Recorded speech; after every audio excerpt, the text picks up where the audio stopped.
রাহিম অনগ্রসর জাতিগোষ্ঠীর জীবন মান উন্নয়ন এবং সমাজ কল্যাণ পরিষদের বিভিন্ন সংগঠনের মধ্যে চেক বিতরণ এবং আমাদের দরিদ্র এবং মেধাবী সন্তানদের মধ্যে আর্থিক অনুদানের আজকের যে অনুষ্ঠান, এই অনুষ্ঠানের সম্মানিত সভাপতি, উপপরিচালক, সমাজসেবা কর্মকর্তা মহোদয় এবং যারা প্রশিক্ষণ দিয়েছেন এবং যারা প্রশিক্ষণ গ্রহণ করেছেন, এর পাশাপাশি বিভিন্ন সংগঠন, সমাজসেবার সাথে যারা কাজ করেন, সেই সংগঠনের বিভিন্ন পর্যায়ের নেতৃবৃন্দ, সবাইকে জানাচ্ছি শুভেচ্ছা এবং অভিনন্দন। আমাদের এই দেশটি খুবই বৈচিত্র্যপূর্ণ একটা দেশ। বিভিন্ন জাতি গোষ্ঠী দীর্ঘদিন থেকেই, যুগ যুগ ধরেই তারা একে অপরের পাশে থেকে বসবাস করে।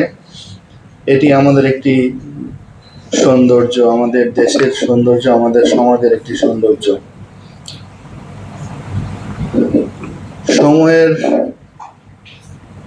পালাক্রমে আমাদের বিভিন্ন জাতিগোষ্ঠী তারা বিভিন্নভাবে নিজেদের উন্নয়ন সাধন করলেও অনেক গোষ্ঠীগুলো বেশ কিছুটা পিছিয়ে পড়েছে। যারা এভাবে পিছিয়ে পড়েছে তাদের জীবন মান উন্নয়নের জন্য সরকার অক্লান্ত পরিশ্রম করে যাচ্ছে। বিশেষ করে বর্তমান সময়ে আমাদের যে নতুন সরকার গঠিত হয়েছে, একটি মানবিক রাষ্ট্র প্রতিষ্ঠার জন্য কাজ করে যাচ্ছে। আপনারা জানেন, ইতিমধ্যেই সরকারের যেটি সিগনেচার একটি প্রজেক্ট, সেটি হচ্ছে যে ফ্যামিলি কার্ড, যেটিও এই সমাজ কল্যাণ মন্ত্রণালয় থেকেই পরিচালিত হচ্ছে। বিরাট এক কর্মযজ্ঞ। সারা বাংলাদেশের প্রতিটি মা এবং প্রতিটি পরিবারের প্রধান যিনি আমাদের, তাদেরকে কিভাবে আরো বেশি আর্থিকভাবে স্বাবলম্বী করা যায়, তাদের অধিকারগুলোকে কিভাবে প্রতিষ্ঠা করা যায়, সেই লক্ষ্যে কাজ করে যাচ্ছে।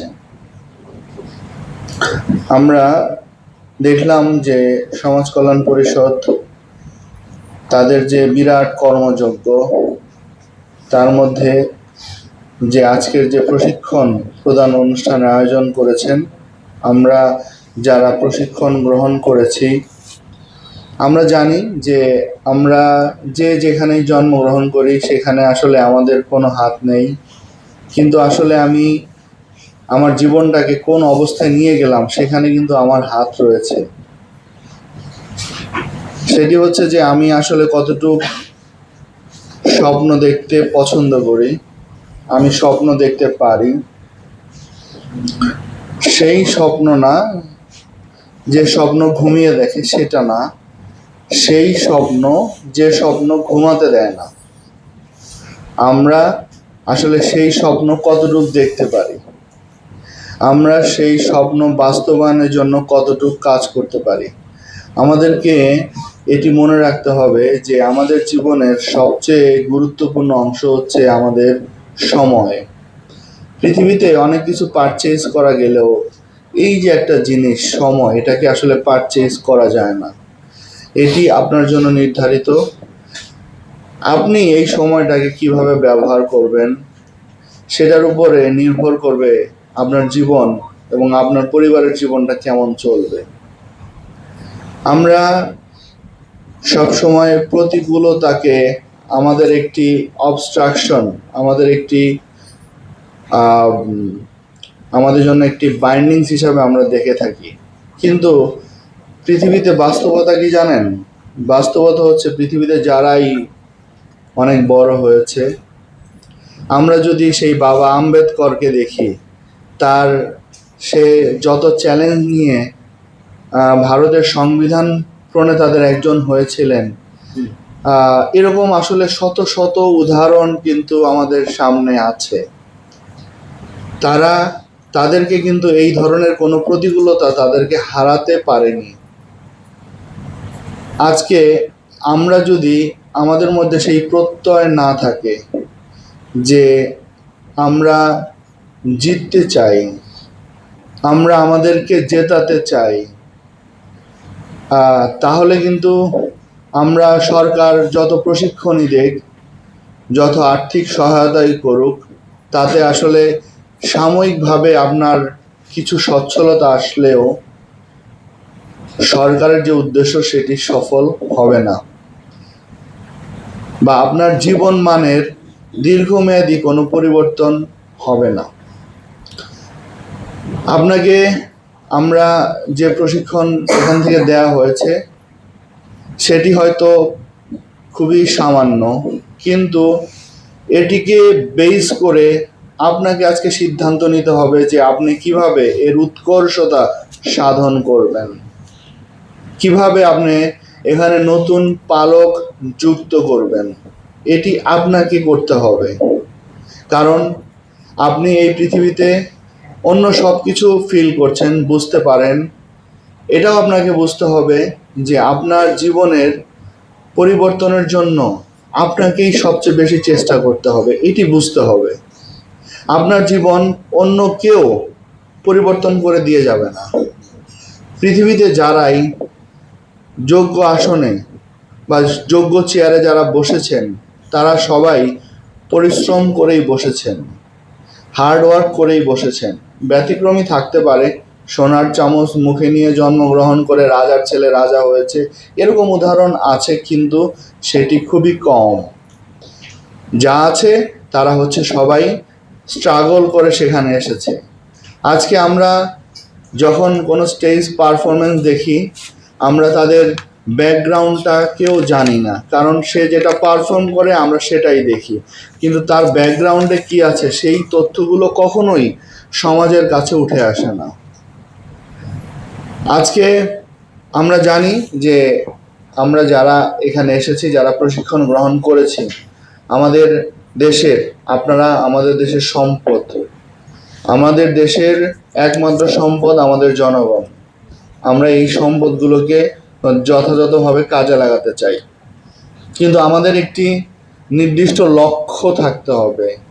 আমরা সেই লক্ষ্যে পৌঁছার জন্য আমাদের চেষ্টা থাকতে হবে, আমাদের একটা ভিশন থাকতে হবে, আমরা সেখানে যাব।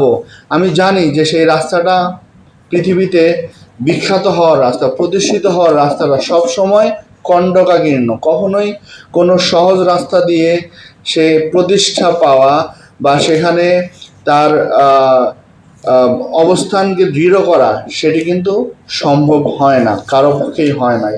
তাকে সেখানে পরিশ্রম করেই সেই জায়গায় নিজেকে নিয়ে যেতে হয়।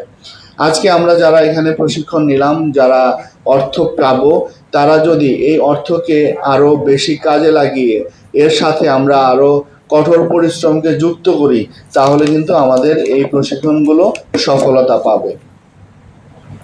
আমরা যদি ধরে নেই যে না আমি তো এটা পারবো না, তাহলে কিন্তু আমি হেরে গেলাম।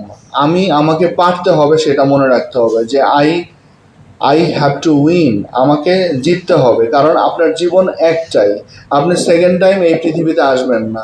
সুতরাং আজকে আপনাকে আপনার জীবনকে নির্ধারণ করার দায়িত্ব আপনার, এবং সেটা আপনি নির্ধারণ করবেন, এবং সেটা নির্ধারণ করার জন্য আপনাকে হার্ডওয়ার্ক করতে হবে, পরিশ্রম করতে হবে।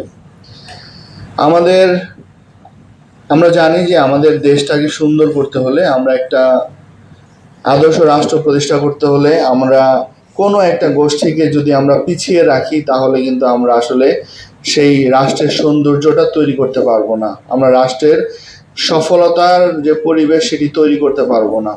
সুতরাং আমরা চাই আমাদের প্রত্যেকটি জনগোষ্ঠী তারা তাদের মতো করে বিকশিত হোক, আমরা সেটা প্রত্যাশা করি।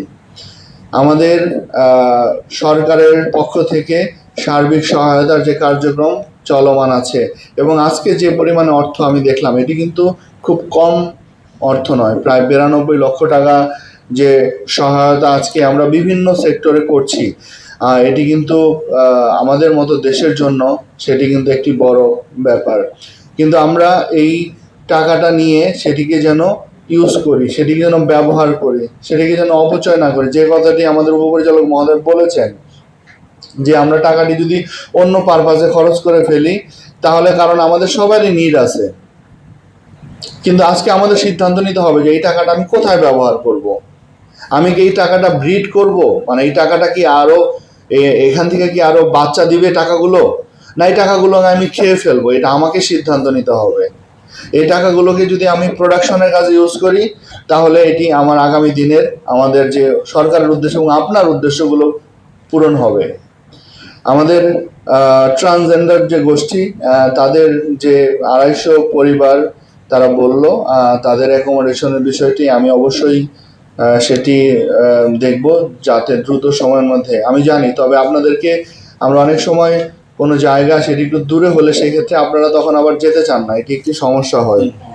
তো সেই ক্ষেত্রে কারণ হচ্ছে যে সরকারি জায়গা কিন্তু আসলে যে পরিমাণে জায়গা প্রয়োজন হবে সেই পরিমাণ জায়গা কিন্তু শহরের মাঝখানে বা খুব ভালো প্লেসে হয়তো থাকবে না, সেটি হয়তো একটু দূরে হতে পারে। সেই ক্ষেত্রে আপনারা যদি যান সেই ক্ষেত্রে আমরা চেষ্টা করতে পারি।